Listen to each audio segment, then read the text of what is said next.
บาปมาเมื่อโลนบุญมาเมื่อลากำเหยป่ามาเมื่อซอยจาดพริกขี้หนูดีปลีพริกน้อยเกลียวแล้วหากฮอนทีลุนโบราณว่าไว้ตกก่อนเป็นคนภัยตกเมื่อลุนได้เป็นขี้ข้ากระตำการสังยังบ่ได้นาจะไปฟังตุมลาขว้างละฮือแปลงใจนิ้มขันตีมานะก้อยอดอยู่สร้างทำไปเต็มว่าภัยบ่ฮูตัวเฮานั้นฮูอยู่แก่ใจผลที่ออกไปงามเหมือนหล่อเบางามเหมือนหล่อเบากราบแตบไตไวสาปรมีธรรมหลวงพ่อทพโครวิสิตศรีลาภรณ์หลวงพ่อรองเจ้าคณะอำเภอเมืองเจียงใหม่เจ้าอาวาสวัดวังสิงคำครูบาอาจารย์ที่เคารพอย่างสูงยิ่งเลยป่ายไม่เศร้าเลยป่ายไม่บงคนนะครับหลวงพ่อเจริญปอนเจริญโชคเจริญชัยเจริญมั่งเจริญมีเจริญสรีสวัสดีกับท่านสาธุชนคนดีFCรายการทุกท่านมาพระมาแล้วหนาญาติโยมศรัทธามาฟังพระครูวิโรจน์ชยาภรณ์กับรายการธรรมะนึ่งกำลังใจสไตล์ล้านนาโดยอาตมาพระครูวิโรจน์ชยาภรณ์แม่หลวงกัลยาเรือนเถาบอกว่าไหว้สาเจ้าเสียงยังบ่หายเตือกาเจ้าหายละรอบหนึ่งละแล้วก็เป็นแถมใหม่จะเป็นเจือก็ยังใดก็บ่ฮู้เนาะเงินเดือนก็มาจะได้เป็นเยอะฮือก็บ่ฮู้ ก็ต้องรักษากันไปเพราะว่าภูมิแพ้เนี่ยมันต้องขจัดต้นสายปลายเหตุเดี๋ยวอาตมาภาพตอนนี้หมอเปิ้นบอกว่าเป็นภูมิแพ้ฝุ่นเปิ้นก็ถามว่าที่ห้องท่านเนี่ยเป็นเปิ้นห้องว่าอย่างไงที่ห้องท่านเนี่ยปูพรมหรือว่าเป็นห้องธรรมดาอีนะอาตมาภาพก็บอกว่าอ๋อที่ห้องเนี่ยปูพรมเปิ้นก็บอกว่าถ้าอย่างอันต้องรักษาความสะอาดคือนักแล้วก็พรมที่ในกุฏิเนี่ยมันหมดอายุสถาญาติโยมทั้งหลายก็เป็นสาเหตุที่ทำให้ภูมิแพ้อาตมาภาพนั้นมันยังบ่หายเดี๋ยวก็คงจะแก้ไขกันไป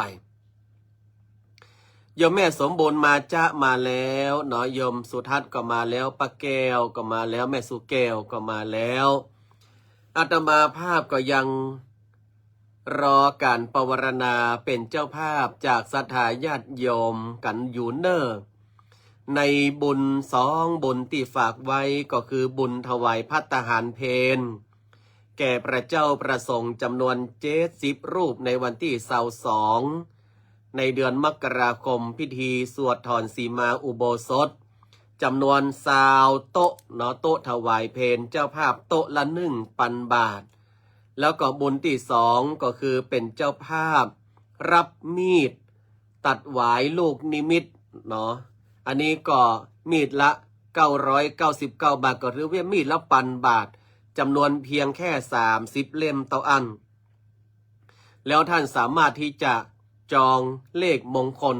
ของท่านที่จะเป็นโคดติดตอกติดมีดตัดหวายลูกนิมิตฉะนั้น30เล่มก็จะเป็นของ30ท่านตอนนี้ก็ยังเหลือแถมนักอยู่ศรัทธาญาติโยมอาตมาภาพก็ใจบ่ดี ดูเจ้าจะได้กินข้าวกว่านี้เนาะเจ้าภาพภัตตาหารเพลของพระสงฆ์พิธีเนาะโต๊ะที่1คุณหมอกมลคุณโยมสุภัทราวีระอนันตวัฒน์จากสมุทรปราการจำนวน1โต๊ะแล้วก็โต๊ะที่2ผู้ไม่ประสงค์จะออกนามจำนวน1โต๊ะแล้วโต๊ะที่3โยมแม่มิตรขนองนึกพร้อมด้วยลูกหลานจากอำเภอแม่สอดจำนวน1โต๊ะตอนนี้ก็ยังอยู่ที่3โต๊ะอยู่เนอะทุกเจ้าก็ลุ้นเอาจะได้กินข้าวก่อน ส่วนมีดตัดหวายลูกนิมิตเนาะชุดละ999 บาทกับว่า 1,000 บาทนั่นแหละหมายเลข01หมายเลข01เป็นของแม่หมอแสงล่าสิทธิสงครามบ้านไร่ดงหมายเลข07ของคุณแม่จันทนีแยงลีลาบ้านหนองเงือกหมายเลข09ของท่านอาจารย์ภสินธนวุฒโธหมายเลข10ของโยมแม่มิตรขนองนึกพร้อมด้วยลูกหลานจากอำเภอแม่สอดตอนนี้ก็ได้อยู่4เล่มด้วยกันก็ยังรอปวารณาอยู่เนาะทั้งโต๊ะภัตตาหารเพลแล้วก็ทั้งในเรื่องของมีดที่จะเอาไว้เป็นมงคลที่ระลึกในการประกอบพิธีตัดหวายลูกนิมิตของวัดโบสถ์น้ำดิบก็ต้องกราบสุมาภัยครูบาอาจารย์หลายวัดหลายวาที่ว่ามาได้อังกาศอาราธนามาเพราะงานนี้มีงบประมาณที่ค่อนข้างจำกัดงบประมาณจำกัดเนี่ยเราก็ต้องเพื่อห้องไหวอย่างเงี้ยบัวตูมบัวบานใจงบประมาณคือมันคุ้มค่าอย่างที่สุดก็พยายามที่จะกราบอาราธนาครูบาอาจารย์ในแต่ละงานไปเนาะเพื่อให้การบริหารจัดการงบประมาณนั้นในการจัดงานมันได้อย่างทั่วถึงในหลายๆด้านก็เลยกราบสุมาภัยหลายวัดหลายวาครูบาอาจารย์ที่สนิทคุ้นเคยมาได้อังการราธนามาเป็นทรงพิธีในงานนี้ก็โดยเหตุผลว่ามีงบประมาณค่อนข้างจำกัดแล้วก็งบประมาณนั้นก็อาศัยจากสายบุญสายศรัทธาของศรัทธาญาติโยมเฮาเนี้ยได้ร่วมด้วยช่วยกันเนาะในการที่เอามาจัดงานถ้าหากว่ามีศรัทธารับเป็นเจ้าภาพโต๊ะถวายภัตตาหารเพลครบอันนี้อาตมาภาพก็สบายใจไปในเรื่องของภัตตาหารเพลถวายพระเจ้าประสงค์เพราะว่าจัดเพียงแค่20โต๊ะเนาะแล้วก็ในมีดที่คือศรัทธาญาติโยมได้ปูจาเอาไว้บ้านไว้จองนั้นก็จะเอาค่าส่วนต่างที่เหลือก็จะเอาชำระค่าไฟฟ้าเนาะฮือกับช่างไฟฟ้าที่เปิดมาติดตั้งไฟฟ้าอุโบสถอันนี้ก็มันมีส่วนจ่ายที่จะต้องหามาอาตมาภาพก็เลยว่าสุมาภัยพระเจ้าประสงค์หลายวัดหลายวาที่สนิทสนมกันแต่ว่าไม่ได้อาราธนามาก็เอาเป็นงานไปก็แล้วกันเนาะอภัยฮือเรียมเนอะเอาทักทายกับพี่น้องศรัทธาญาติโยมท่านสาธุชนไม่ว่าจะอยู่ในประเทศนอกประเทศเนาะไม่ว่าจะอยู่เชียงใหม่ละปูนภายในประเทศไทยภาคใดๆก็ตามยินดีต้อนรับเนอะช่วยแชร์รายการกันตัวเนาะเพราะรายการอาตมาภาพนั้นอาตมาภาพก็มาใจตู้เจ้าตีมีชื่อมีเสียงมาใจตู้เจ้าโด่งดังคนมาพอเต้าอี้อาตมาภาพก็ดีอกดีใจละก็ฮู้กันโยมว่ามีไผ่มาพ้องไงนะก็ดีอกดีใจแล้วเนาะแล้ววันนี้อาตมาภาพเนี่ยพอดีก็ได้เข้าไปในห้องครูบาอาจารย์เพราะห้องว่าเป็นห้องที่ไหว้สาปรมีธรรมครูบาอาจารย์อาตมาภาพนั้นมาได้ด้อยค่าในศาสตร์แขนงวิชาใดๆมันมีกระแสมีตู้เจ้าตนหนึ่งก็มาบอกว่าเป็นตนใดหลายๆตนก็หลายๆคนก็น่าจะติดตามผ่านทาง Facebook เนาะเพิ่นบอกว่าเพิ่นมาเชื่อในเรื่องของการทรงเคราะห์นามต่างๆมาเชื่อของการทรงสัตวงมาเชื่อของการดูเมื่อดูหมอต่างๆเพิ่นบอกว่าโอ้ใจนี้ใครไปเตะสัตวงขว้างไปอีกใจนี้ใครไปเตะหมอดูไปอีกคือถ้าเราไม่ถูกจริตหรือว่าไม่ถูกความชอบเนี่ยเราก็มาควรที่จะไปด้อยค่าในศิลปะศาสตร์วิชาของเปิ้นมาว่าจะเป็นศาสตร์แขนงใดๆก็ตามนะย่อมมีความศักดิ์สิทธิ์แล้วก็ย่อมมีความรู้เป็นของตัวเปิ้นเองเข้ามาไปด้อยค่าแล้วเข้ามาถูกใจเข้ากับพานไปเหียจะไปเตะเปิ้นยาใดสัตวงนั่นน่ะมันมาใจว่าตึกหูตึกตามาใจมาไปไว้กังควงบันจอหอเฮือนมาใดเปิ้นทำพิธีแล้วเปิ้นก็เอาไปล่องลอยน้ำเหียอีเปิ้นทำพิธีแล้วเปิ้นก็เอาไปกำจัด คือตามพิธีเปิ้นเหียเนี่ยการดูเมื่อดูหมอคนจะไปดูเมื่อดูหมอมันก็เป็นความชอบของเปิ้นแล้วเฮามาด้อยค่าในศิลปศาสตร์ในแขนงต่างๆเนี่ยมันจะกลายว่ามันเป็นผลสะท้อนว่าคนที่อู้ไปเนี่ยมาได้วางอุเบกขาธรรมแต่อย่างใดตัวเก่ามาชอบก็มาต้องถึงขนาดจะต้องไปเตะขว้างก็ได้อันของกินถ้าบามากก็เตะขว้างอีกโอ้วันนี้เขาของกินมาอาตมาภาพมาชอบเตะขำหันอีกที่เขาจัดปนากาศชอกตั้งโต๊ะกลางวงเข้ากันดอกเนี่ยมันต้องวางอุเบกขาธรรมวางอุเบกขาธรรมอย่างอาตมาภาพบามักขมอาตมาภาพบามักอันนั้นอันนี้อาตมาภาพจะบอกว่าอันนี้อาตมาภาพอันกินได้น้อยนึงเด้อเพราะว่าโอ้สมัยก่อนนะแม่อาตมาภาพใจจุ่งจะลิงในการยานมมาเลยพีดก็ว่าขมเนี่ยเลยมามากแตะมามากว่าอีเนาะก็ต้องอนุโมทนาอีเนาะโอ้พี่ไอตู่สุรเสาคามพี่ไอตู่เอามีดหมายเลขอะไรดีเอาเป็นหมายเลขมงคลพี่ไอตู่สุรเสาคำจากวิเวกวนารามเนาะป้นหลวงบ้านป้นหลวงบ้านไรแผ่นดิน วันนั้นแซวเปิ้นชอบอกชอบใจพี่ไอตู่เอาหมายเลขอย่างดีบอกอาตมาภาพไดเนอร์เปิ้นบอกว่าโอ้จะช่วยท่านเนาะฮับมีดตัดหวายลูกนิมิต1 เล่มเนาะสาธุอนุโมทนามี02 ถึง 06แล้วก็08แล้วก็11จนถึง30พี่ไอตู่สุรเสาคำแล้วก็บอกอาตมาภาพมาได้เนี่ยคนเราเนี่ยบอกควรที่จะไปด้อยค่าในศาสตร์แขนงใดๆก็ตามเพียงแค่ไม่ถูกจริตกับเราเนี่ยคนเฮามันมีตังออกเยอะแยะคนเฮาประกอบมีความชอบตามแต่ละคนแต่ละไผ่มันอาตมาภาพนี่นะมาเคยที่จะไปด้อยค่าไผ่เจื่อก็เก็บไว้ในใจมาเจื่อก็เก็บไว้ในใจอาตมาภาพก็เลยไปไหว้สาปรมีครูบาอาจารย์และจับไพ่ขึ้นมาใบหนึ่งมาเป็นไพ่24นะไม่ใช่ไพ่ปอกเด้งนะอาตมาภาพก็เอามาเรียนรู้เนี่ยว่าอันเนี้ยทำไมเปิ้นไปเชื่อกันทำไมเปิ้นถึงไปดูกันเฮาก็ให้รู้ว่าเปิ้นมีความรู้ในแขนงนี้อย่างไรอาตมาภาพก็เอามาดูตั้งสัจจะอธิษฐานถึงครูบาอาจารย์ที่เคารพนับถือแล้วจับได้ไพ่ The Emperor เนาะ The Emperor หมายเลข19นะพี่ไอตู่หมายเลข19เนอะ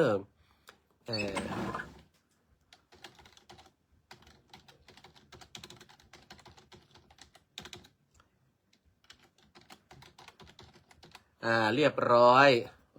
เป็นตัวภาษาอังกฤษไปเหี้ยหมอพอสักกรรม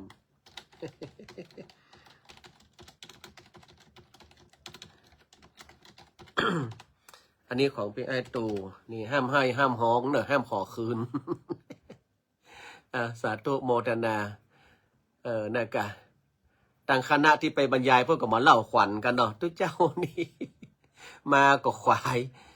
อาตมาภาพดึงเห่งขนาดนักอะดังนั้นได้ไพ่ The Emperor เนี่ยอาตมาภาพก็ได้ว่าต้องอย่างนั้นต้องอย่างนี้อาตมาภาพก็ขึ้นว่าผู้รู้ช่วยอธิบายหน่อยเนี่ยอันนี้คือกลยุทธ์กลเม็ดว่าเฮาได้ไพ่ The Emperor ขึ้นมาแล้วผู้รู้ช่วยอธิบายหน่อยคนที่เพิ่นมีความรู้ด้านนี้มีแถมหลากหลายถามว่าเดี๋ยวพ่อครูวิโรจน์รู้ไหมรู้ว่าความหมายเป็นอย่างไรเพราะว่าเราศึกษามาแต่อาตมาภาพมาได้ชูหางขึ้นอาตมาภาพถามว่ามีไผ่ผู้รู้ที่จะ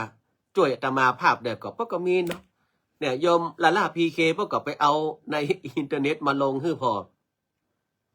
เนี่ยคนเฮาศรัทธาญาติโยมทั้งหลายมันต้องไปยึดติดอย่างนักหนาจารีอย่างอาตมาภาพว่านะเฮาทำบุญกู้วันนี่นะเฮาถวายไว้ในพระพุทธศาสนายึดเอาพระพุทธศาสนาอย่างเดียวเนาะมันต้องยึดเอาพระครูวิโรธแล้วเพราะว่าก็ยังมีสังขารร่างกายอันเป็นกายหยาบขาบเน่าอยู่เขายึดเอาศาสนายึดเอาพระธรรมคำสอนเป็นที่ตั้งเป็นอันดับหนึ่งเนี่ยแล้วเขาก็จะมายึดติดในตัวบุคคลแล้วเขาก็จะไม่มีความตุกกับตัวบุคคลอันนี้เป็นสิ่งที่สำคัญที่สุดขนาดเจ้าชายสิทธัตถะอาตมาภาพจะอู้ให้ฟัง เจ้าชายสิทธัตถะเนี่ยเปิ้นยังเรียนรู้ศิลปศาสตร์ตึง18 แขนงก่อนตึง18 วิชาก่อนเริ่มตั้งแต่อย่างสูติศาสตร์ความรู้ทั่วไปสูติศาสตร์นี่ความรู้ทั่วไปต้องรู้หมดว่าเรื่องราวณปัจจุบันเนี่ยมันเป็นไปในทางไหนคนเราเนี่ยต้องรู้รอบ360 องศานะสูติศาสตร์เนี่ยต้องมาอันดับหนึ่งต้องมาจับว่าในภาวะการปัจจุบันเนี่ยสังคมมันเปลี่ยนแปลงไปในทางไหนคือเฮาไหลไปในทางนั้นมันจะไปฝืนสังคมไปว่าโอ้เอาทำตัวไปนอนขวางน้ำอย่างเงี้ยมันจะเจริญได้อย่างไรกระแสพวกนิยมไปทางนี้เฮาก็ไปทางนี้กระแสพวกนิยมอันนี้เฮาก็ไปทางนี้เนี่ยบอกว่าความรู้ที่จะทำให้เฮานั้นเอาตัวรอดในสังคมนั้นๆได้มาดิไปขวางเปิ้นชอบสีเอาสีอย่างดีที่มันมาไปกระทบสีขาวเองเนาะเปิ้นชอบสีขาวตัวก็ใส่กระเสื้อสีดำอย่าแล้วไปซูนเปิ้นไผ่ก็มาให้พอใจโอ้ทางเพเปิ้นใส่สีขาวนะเฮาคนชอบสีดำอย่าแล้วตัวจะไปตัวเปิ้นอย่างเฮามาดิไปเป็นจระเข้ขวางคลองฉะนั้นสูติศาสตร์ความรู้ทั่วไปนำมาเป็นอันดับหนึ่งต้องมาดูว่าสภาพสังคมณปัจจุบันนั้นเป็นอย่างไรสมติศาสตร์ความรู้กฎธรรมเนียมเรื่องกฎหมายต่างๆเนาะมาเจ้ากฎหมายกฎธรรมเนียมเช่นว่าไปบ้านนี่อันเนี้ยอย่างที่อำเภอต้งหัวช้างอำเภอทุ่งหัวช้างเนี่ยก็จะมีบางหมู่บ้านเนี่ยก็จะมีพิธีกรรมที่เรียกว่าเป็นพิธีกรรมเกี่ยวกับการบูชาเลี้ยงผีประจำหมู่บ้านเปิ้นจะปิดหมู่บ้านคนในมาฮื้อออกคนนอกมาฮื้อเข้าเป็นเวลา3 วันพ่อง5 วันพ่อง7 วันพ่องแล้วแต่ธรรมเนียมในแต่ละบ้านเปิ้นจะกำหนดอย่างเช่นมาทางภาคเหนือบางวัดเปิ้นก็มาฮื้อไม่ยิงเข้าไปในควงแก้วอุโบสถนี่เปิ้นมาฮื้อเข้าเฮาก็บ่ต้องเข้ากับมันเปลี่ยนธรรมเนียมของเปิ้นอาตมาภาพเคยไปไหว้พระธาตุชเวดากองหลายๆคนน่าจะเคยไปละวัดพระธาตุชเวดากองที่ประเทศพม่าสมัยนั้นเนี่ยการล่าอาณานิคมมันเกิดขึ้นสถาญาติโยมฝรั่งต่างชาติเปิ้นเข้าไปยึดพม่าแล้วเขาใส่เกิบบูเขาใส่เกิบทหารนะแล้วเขาจะเข้าไปในควงของพระธาตุเจ้าชเวดากองพี่น้องเจ้าพม่านอนฮือเขาย่ำหลังแต่บ่ฮือย่ำควงธาตุชเวดากองอันเป็นสถานที่ศักดิ์สิทธิ์นอนจนเต็มนั่นเลยกว้างบ่กว้างนอนเต็มหมดจนแม่ทัพนายกองของฝรั่งต่างชาตินี่ยอมถอดรองเท้านะมันต้องเอาไหนไปที่พระธาตุหนองงัวเท่าพระธาตุที่อำเภอลีครูบาเจ้าเจยะวงศาพัฒนานะเปิ้นมีธรรมเนียมว่าใครที่จะเข้าบริเวณเลยกำแพงวัดท่านไปเนี่ยพระธาตุเจ้าชัยวงศาพัฒนานี่นะห้ามพกเนื้อสัตว์ไปแม้กระทั่งน้ำปลาก็บ่ได้เพราะว่าเป็นเขตมังสวิรัติเป็นเขตเจเป็นเขตถือศีลถือธรรมเนี่ยแต่ตั้งนอกกำแพงมาก็ปกติแต่เข้ากำแพงแล้วเป็นเขตที่ว่าห้ามเอาเนื้อสัตว์เข้าไปมันเป็นสัมมติศาสตร์เป็นความรู้เรื่องกฎธรรมเนียมในแต่ละที่3สังขยานี่มันเจ๊ว่าที่เอากินกับซาลาเปากินกับปลาท่องโกกินกับขนมปังนะสังขยาศาสตร์คือการคำนวณว่าดีไม่ดีคุ้มค่าหรือไม่ควรทำไม่ควรทำก็คือเกี่ยวกับการคำนวณเมื่อคำนวณไปแล้วอย่างอี้มันจะจับก่อนยันจะได้ก่อนนี่ก็คือการคำนวณการคำนวณบางทีก็คือการกะเอาพ่องเห็นเนาะเนี่ยใจประสบประการกะเอาอย่างเฮาแกงเนี่ยใส่นิดเดียวอีวันนี้ใส่รสดีเกิงจอนกินมันจางมันพูกใส่ไปจอนเนี่ยก็คือการคำนวณและ4โยคะยันนี่คือยานยนต์เนี่ยแหละช่างกลยานยนต์อย่างน้อยต้องซ่อมหันซ่อมนี่ได้พอเจมิ่งไปยังซ่อมเดี๋ยวพัดลมมันก็ลกก็กัดได้เป็นร้อยละเอียดบางคนนี่อันอย่างน้อยก็ห้องนี่แต่อันอย่างที่มันอันตรายเฮาจำเป็นต้องห้องก็ห้องอย่างเช่นไฟฟ้าถ้าเฮาบ่มีความรู้นี่นะอาจจะเป็นอันตรายนี่จำเป็นต้องห้องแต่ว่าซ่อมหันซ่อมนี่เป็นก๊อกน้ำกะ หรือว่าแค่เปลี่ยนหลอดกะอย่างนี้เขาก็ทำได้ก็คำนวณเอากับปิดสวิตช์เฮียกะเนี่ยเขาคำนวณแล้วเหรอต้องปิดสวิตช์แล้วถึงจะเปลี่ยนได้นี่มันอุปสงค์อุปทานเดียวกันนี่พอหอมว่า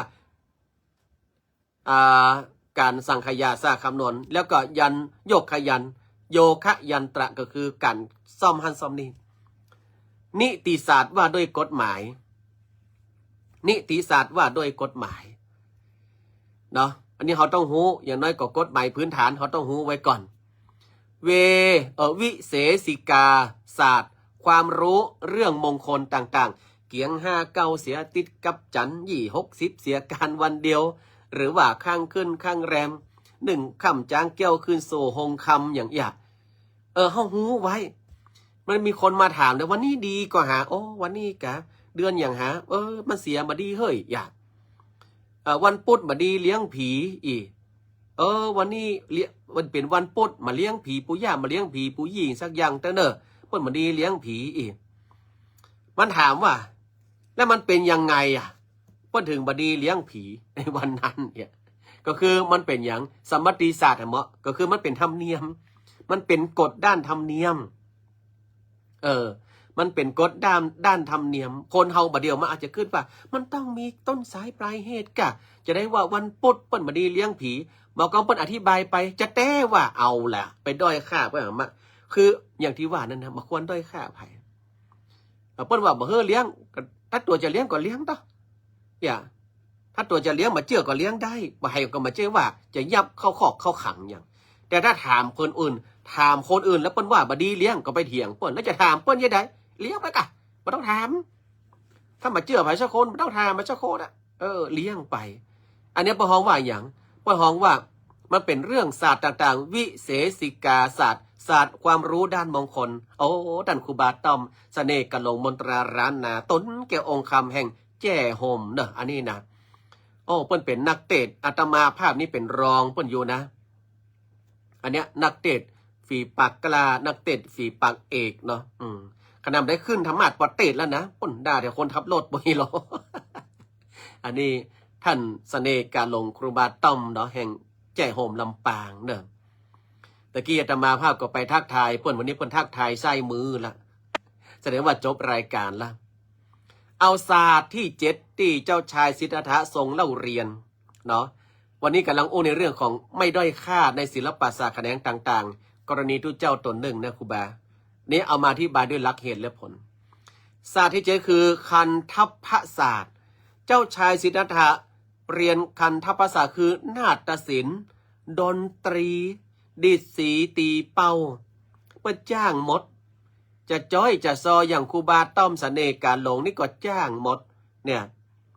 เครื่องดนตรีต่างๆอันใดที่เป็นเล่นในคณะนั้นเจ้าชายสิทธัตถะเล่นได้หมด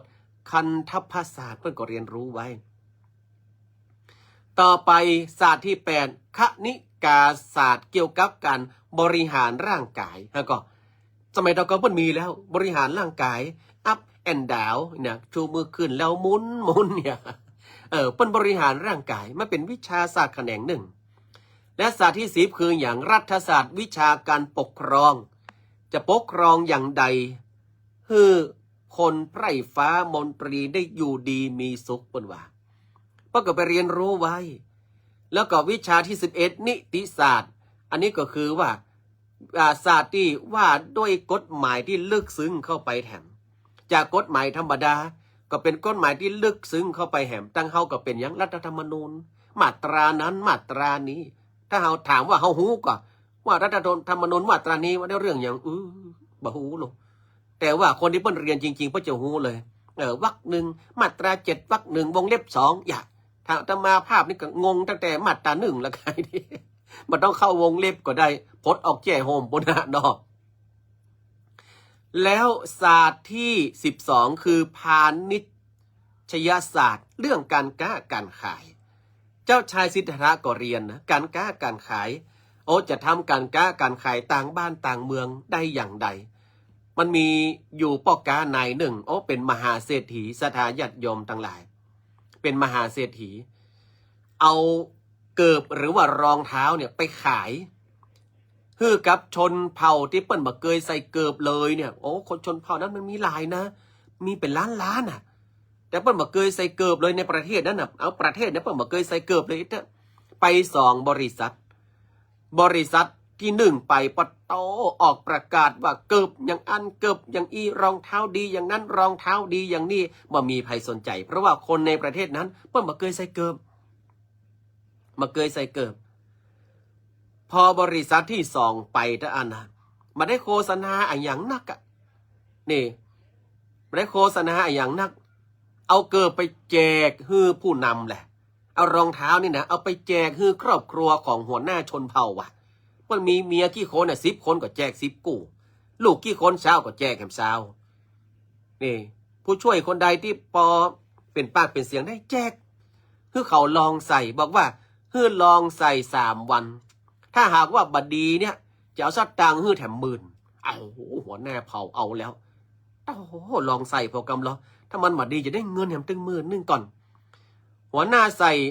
หัวหน้าใส่ว่าหัวหน้าเผ่าลองใส่รองเท้าดูปรากฏว่าเดินดีขึ้นที่เคยย่ำมาหินมาพาเจ็บตีนนั่นมาเจ็บแล้วโอ้หมู่เมียหัวหน้าเผ่าแหมซาวคนนี่ก็ดีขึ้นตั้งก็ไปอู้กันสุดท้ายแล้วคนก็มาซื้อของบริษัทที่2เนี่ยขายเกือบจะปร่ำปรวยเนี่ยมาขึ้นอยู่กับอย่างวิชาการค้าพาณิชยศาสตร์พาณิชยศาสตร์ว่ะพาณิชยศาสตร์ อันนี้อยู่ในศาสตร์ที่12แห่งเจ้าชายสิทธัตถะที่เปิ้นเล่าเรียนในสมัยก่อนนะเนี่ยมันขึ้นอยู่กับหัวการค้าร้านกาก๋วยเตี๋ยว2 ร้านคนจีน1 ร้านคนไทย1 ร้านคนจีนเนี่ยได้เงินหนักคนไทยเนี่ยที่จะปุดตื่นฮิจะปุดตื่นแต่ร้านคนจีนได้กำไรตลอดเพราะว่าอะไรรู้ไหมเพราะว่าเปิ้นมีหัวการค้าคนเปิ้นไปเข้าร้านคนไทยพ่อค้าเนี่ยคนไทยจะเรียกว่าพ่อค้าอีเนาะพ่อค้าก๋วยเตี๋ยว1 ถ้วยคนไทยบอกว่าใดยมนาชาปิยเนตรโอ้ก๋วยเตี๋ยวยังบะเสร็จเด้อน้ำยังบะตันต้มเด้อของยังเตรียมไม่เสร็จเลยเนี่ยกราบไหว้สาครับหลวงพ่อน้ำพระครูสาธุกิจจานันท์หลวงพ่อเจ้าคณะอำเภอดอยหล่อเจ้าว่าพระธาตุดอยน้อยพระธาตุมงคลพันปีเป็นซักเป็นสีเป็นมงคลอำเภอดอยหล่อกราบไหว้สานะครับเนี่ยน้ำอย่างของอย่างไม่ได้ตั้งสักอย่างเด้อพวกน่ะสัก10 โมงก็มากินเห็นไหมถามว่าได้ขายหรือยังไม่ได้ขายใช่ไหมคุณโยมนาชาปิยเนตรเขาก็ออกจากร้านคนไทยไปร้านคนจีนนั่งหันปบก็เตรียมครัวเหมือนกันนะยังมาพร้อมเหมือนกันเลยประกอบเปลี่ยนใหม่เท่าแก่เนี่ยถ้าคนจีนต้องห้องเท่าแก่เนาะการขายเท่าแก่ก๋วยเตี๋ยว1 ถ้วยคนจีนว้ายหน้ามาคือหันหน้ามาปบแล้วอู้ว่าใดไล่แล้วไอ้ตีลังไฟฮิโลมาเขาว่าไดบอกว่าได้แล้วไอ้ตีจุดไฟเลยขนาดหม้อยังบัดได้ต้มเตื่อหม้อก๋วยเตี๋ยวยังบัดได้ต้มเตื่อยังบอกว่าไล่แล้วอย่าไอ้ตีลังไฟไอ้ตีก็จุดแกดังบ๊อบเอาแหละพอเท่ามันบอกว่าไล่แล้วอีนี่เนาะก็นั่งท่ากะได้กินก็10 โมงพอดีเต้ากับร้านคนไทยนะเนี่ยพอของวัดเทคนิคของการขายไม่ใช่ว่าจะซื้ออย่างดังหมูเนาะเนี่ยคนจีนเพราะว่ามีเทคนิคไงไล่แล้วไอ้ตีลังไฟเนี่ยพอของว่าวิชาอะไรวิชาพาณิชยศาสตร์เป็นศาสตร์ที่12แล้วศาสตร์ที่13คืออักษรศาสตร์ด้านวรรณคดีนะโยมนาชาปิยเนตรเนี่ยได้เรียนมาด้านวรรณคดีโอ้เปิ้นโหหมดเลยอันนี้ความเป็นไปเป็นมาอย่างใดเนี่ยโอ้อันนี้นางอะไรอย่างนี่โอ้นางกินนรีอ่ะโอ้นางกินนรีมันเป็นอย่างใดอ่ะจะได้ว่าตัวมันอันอย่างก็เกิงลุ่มมันเป็นนอกเกิงบนมันเป็นคนอย่างเขาก็ต้องหูกะบางทีลูกหลานเปิ้นถามลูกอันนี้มันเป็นไปเป็นมาอย่างใดอีแม่อันนี้พระธาตุเจ้ามงคลดอยหล่อพระธาตุเจ้าดอยน้อยเนี่ยเนาะมีความเป็นไปอย่างใดแม่กูก็บอกฮู้นะกูเกิดมากูก็หันตั้งอยู่เนี่ยมาถามย่อยนี่เนี่ย ลูกหลานก็บ่ฮู้ความแล้วแม่อุ้ยมันเดือดมันนะว่าฉันก็ไม่รู้ฉันเกิดมาก็ตั้งอยู่ตรงนี้แล้วอย่ามาเศร้าซีนะอย่ามาเศร้าซีนะเขาก็ต้องเรียนรู้ไปเหี่ยพ้องดอกพ่อฮ้องว่าเรื่องวรรณคดีอย่างต้องหูเก่าหูไปนี่แล้วก็ศาสตร์ต่อไปศาสตร์ที่14คืออะไรนิรุกติกศาสตร์นิรุกติกศาสตร์คือด้านภาษาฮังก็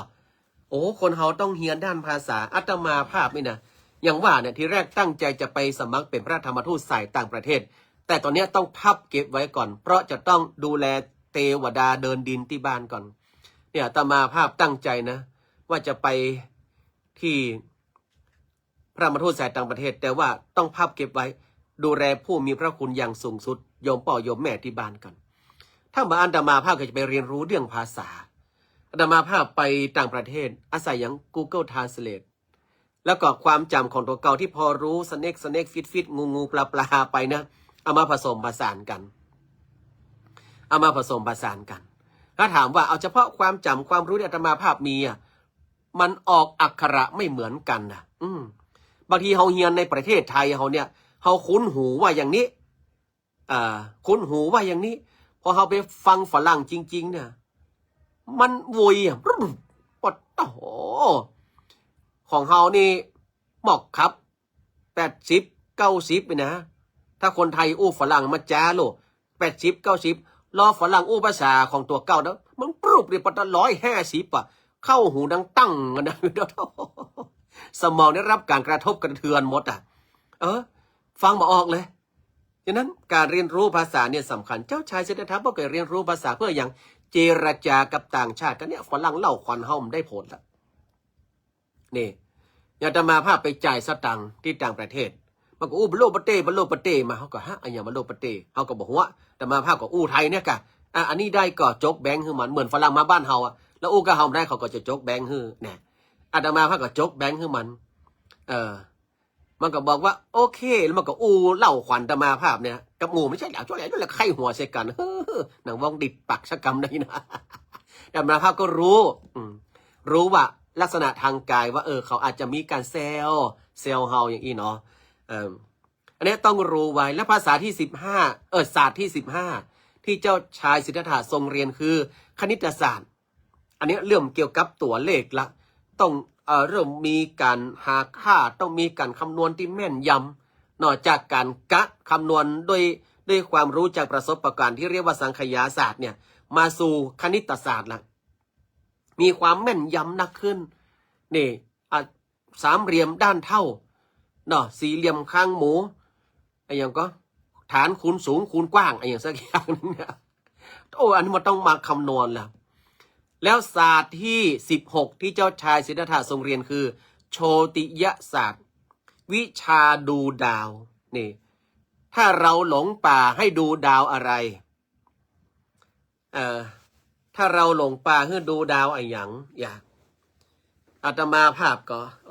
สมัยก่อนเพิ่นเข้าค่ายลูกเสือเขาไม่จับมือคว้านั่นนะยื่นซ้ายมาจับมือกันมั่นนะแล้วเพิ่นมีเดินทางไกลลงเพิ่นมีเดินทางไกลนี่เพิ่นจะฮื้อเดินเมื่อวันเพิ่นบ่ฮื้อลงต่างแต่เมื่อคืนเนี่ยเพิ่นก็จะเอาอยู่ในเพิ่นชอบจะเอานักเรียนไปโรงเรียนที่มันมีป่าละเมาะด้านหลังแล้วเขาเป็นนักเรียนต่างโรงเรียนนะเขาก็ไม่ได้คุ้นเคยสถานที่ครูเพิ่นบอกว่าให้ดูดาวอยู่ดวงหนึ่งจะอยู่ด้านทิศเหนือตลอดเขาห้องว่าอย่างดาวเหนือดาวประกายพฤกษ์ดาวเหนือแต่ว่าอย่าว่ากระดาวเหนือดาวอย่างเจ้าชายสิทธัตถะเพิ่นฮู้จักชื่อดาวหมดอันนั้นเป็นดาวพุธอันนั้นที่อยู่ใกล้เฮาหันชัดนี่ดาวพุธอันนั้นเป็นพระจันทร์อันนั้นเป็นดาวนี่อันนี้เป็นดาวนั้นเป็นอู้ได้หมดอย่างนี้เป็นต้นเพราะฮ้องว่าโชติยศาสตร์แห่งการดูดาวและศาสตร์ที่17ที่เจ้าชายสิทธัตถะทรงเรียนคือภูมิศาสตร์ด้านแผนที่เจ้าชายสิทธัตถะไปไหนก็จะมีการคำนวณ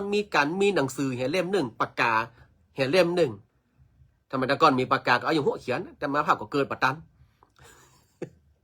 ต้องถามดร.จันทรัตน์ จันทรัตน์เนี่ยเพิ่งหูมดอ่ะแล้วอาตมาภาพหันอยู่พระองค์หนึ่งที่พระราชดำเนินไปที่ไหนจะมีสมุดหนึ่งเล่มและปากกาหนึ่งด้ามที่คอยจดบันทึกตลอดเวลา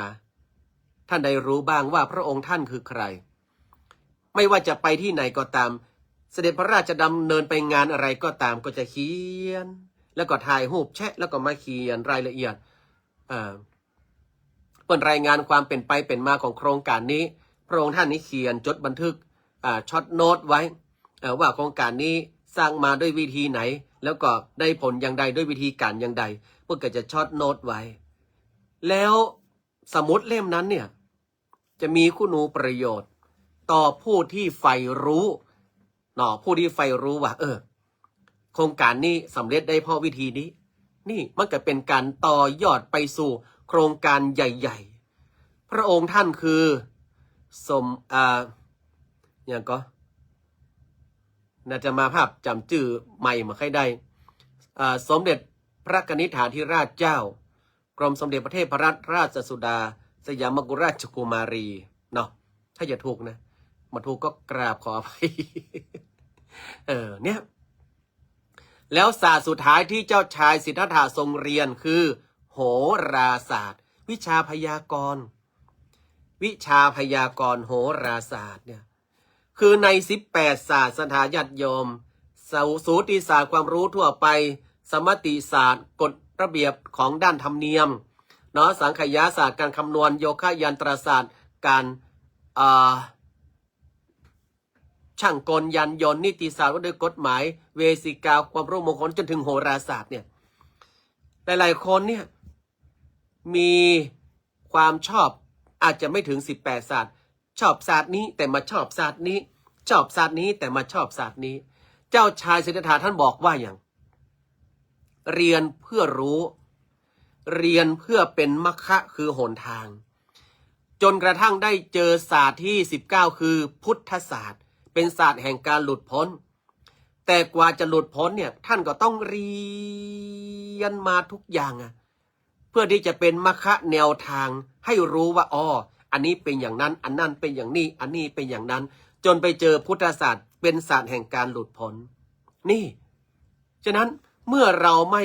ยินดียินร้ายหรือว่าเรามาถูกจริตในศาสตร์ไหนเราก็มาควรไปด้อยค่าในศาสตร์นั้น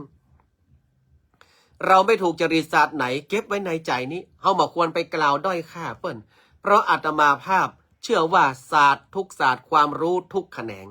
มีความศักดิ์สิทธิ์เป็นของตัวเองหมายความว่ามีความเชื่อเป็นของตัวเองหมายว่าศาสตร์ใดก็ตามจะเล่นลับจะลี้ลับหรือว่าจะแจ้งมาว่าจะเป็น18ศาสตร์หรือว่าจะเป็นพุทธศาสตร์ก็ตามย่อมมีความศักดิ์สิทธิ์เป็นของตัวเองฉะนั้นเราไม่ควรไปบริพาทหรือว่าไปพาดพิงศาสตร์ใดๆทั้งสิ้นเชื่ออยู่ที่ใจมาเชื่ออยู่ที่ใจอาตมาภาพคิดว่าอย่างนั้นนะเชื่ออยู่ที่ใจไม่เชื่ออยู่ที่ใจนี่ฉะนั้นอาตมาภาพไม่เห็นด้วยกับพระรูปนั้นเนาะ ในความคิดอาตมาภาพคิดว่าทุกศาสตร์มีความศักดิ์สิทธิ์ทุกศาสตร์มีความเชื่อมีที่มาเป็นของตัวเองถ้าไม่เชื่อเราก็แค่ผ่านไปวางอุเบกขาธรรมใช่ไหมคุณโยมนาชาเบียเนตเราเรียกว่าวางอุเบกขาธรรมไม่ยินดีไม่ยินร้ายเนี่ยพี่เรียกว่าพุทธแต่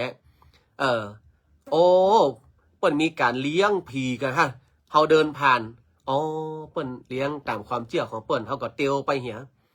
เขาก็เตียวไปเหียเขาไม่ต้องไปว่าเปิ้นเชื่อไปเลยไปเถอะเลี้ยงผีนั่นมันจะได้วะผีมันจะกินได้วะ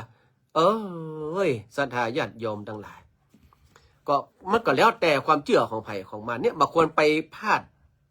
บางคนไปพิงบางคนไปว่าเปิ้นเราไม่ชอบก็วางอุเบกขาธรรมก็เป็นอันจบข่าวเนาะมันต้องไปอู้กับไผ่นะพอเลี้ยงต้นเก่าโต้งฮื้อปอนปีใหม่กับ FC หน่อยครับเนี่ยปอนฮื้อไปแต่ว่าแล้วพอเลี้ยงต้นเก่าตรลง เดี๋ยวจะฮื้อแหมกำตอนใต้รายการเนาะอันนี้ก็เลยเอามาอู้ฮื้อฟังเนี่ยไปค้นคว้าแล้วเอามาอู้ฮื้อฟังฉะนั้นก็ฮื้อศรัทธาตั้งหลายในฐานะที่เราเป็นชาวพุทธที่กำลังเดินอยู่ในระหว่างทางนะเป็นมรรคะอยู่เรากำลังเดินอยู่อาตมาภาพก็กำลังเดินอยู่อาตมาภาพก็ได้ลุดพ้นนี่ อาตมาภาพก็กำลังเดินอยู่ในระหว่างมรรคะที่จะเรียนรู้ศาสตร์ทั้งหลายจนกระทั่งว่าไปถึงพุทธศาสตร์ถามว่าในพุทธศาสตร์เราเรียนรู้มาหรือยังเราเรียนรู้แล้วแต่ยังไม่ได้ละเอียดละออไปจนถึงขั้นว่าเฮานั้นเนี่ยหลุดพ้นเป็นอริยะเป็นพระอรหันต์มาใจเนาะดังนั้นอาตมาภาพถึงออกตัวว่าอาตมาภาพยังเป็นผู้ที่เดินอยู่ในมรรคหนทางเพื่อเรียนรู้ในสิ่งต่างๆไปจนถึงพุทธศาสตร์ที่แท้จริงก็คือศาสตร์แห่งการหลุดพ้นทำหลุดพ้นจัดนี่กับจัดต่อไปก็ตั้งปวารณาว่าขอให้พระพุทธศาสนาแถมอาตมาภาพไปไหว้พระที่ไหนเนี่ยไปอาตมาภาพจะตั้งปวารณาไว้อันดับแรกคือว่า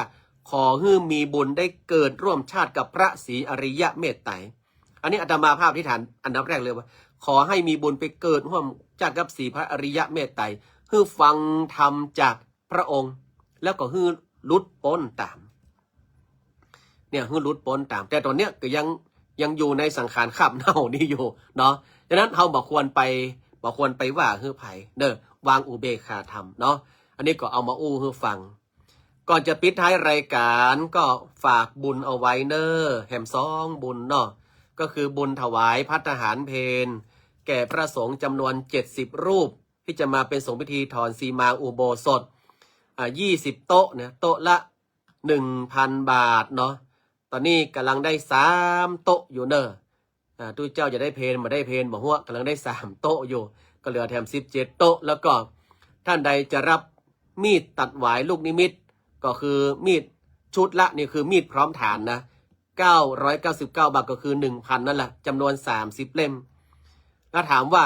ส่วนต่างนี้ของมีดตัดหวายเนี่ยจะไปทำอะไรเอาไปสร้างนี่ศาลาไฟฟ้าศรัทธาญาติโยมก็คือติดช่างไว้ก่อนแล้วก็ถ้าหากว่ามีด30เล่มท่านทั้งหลายได้ร่วมกันเป็นเจ้าภาพแล้วก็รับมีดไปหลังจากที่จ่ายก้ามีดแล้วอาตมาภาพจะเอาปัจจัยเนี่ยจ่ายให้ช่างเนาะเป็นการปิดตีว่าติดช่างไว้อันนี้ก็ได้มี4เล่มละก็คือหมายเลข01แม่หมอแสงล่าสิทธิสงคราม07แม่จันทนียังลีลาบ้านหนองเงือก